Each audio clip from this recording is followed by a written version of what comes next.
biggest thing for me on that path is I need to draw something out, and I need to get it out of my head. I found myself very early on thinking about something, like, thinking about this early idea for Twitter, and saying to myself, I could build this awesome, you have those like shower moments where you're walking at midnight in some town in New York City and you've got these amazing brilliant ideas, and then you start thinking, well, I could really start doing this if only X, and if I had this person, or if this technology existed, or if this happened or this happened. And what I realized I was doing is I constantly making excuses for not working on it, and then the window had passed, and then I couldn't do anything. So I think it's really, really important to write it out, or to draw it out, or to code it. But you need to get it out of your head. And the reason you have to get it out of your head is you need to be able to see it on a surface that is not in your mind. And once you can see it, and once you can step back from it, then you can also decide, this passes my filter, passes my constraints, so maybe I can show it and share it with some other people. And then they'll be like, that's the stupidest idea ever, or that's somewhat interesting, but maybe this and this and this. So the sooner you can do that, then you have a lot of momentum around it, and you can really decide if you want to commit to it and work on it more, or put it on the shelf for a later date.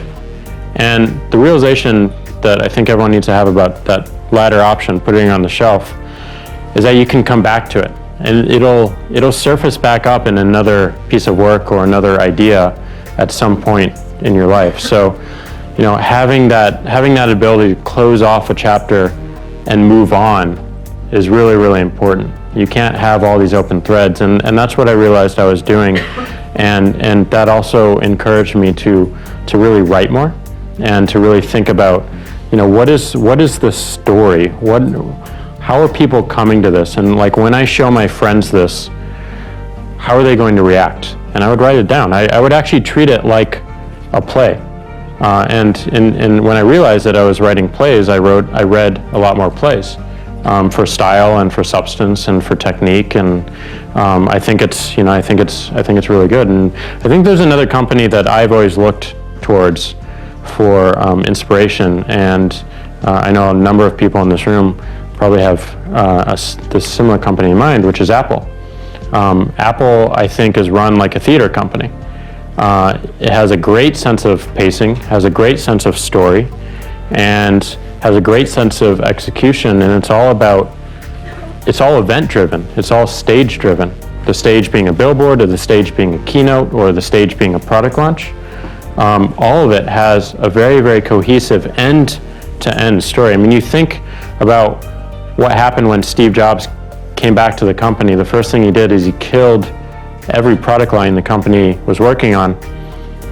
And for two years, they had no product on the market whatsoever. All they had were a bunch of posters all around the world with Steve's heroes. And it said, think different. And it was just focused on bringing up the brand and making people aware of the brand again, and how the brand is aligning to this particular feeling and story. And then they came out with the iMac, and then built iTunes, and then the iPod, and they realized that, wait a minute, people are carrying music on their phones now, so we better build a phone.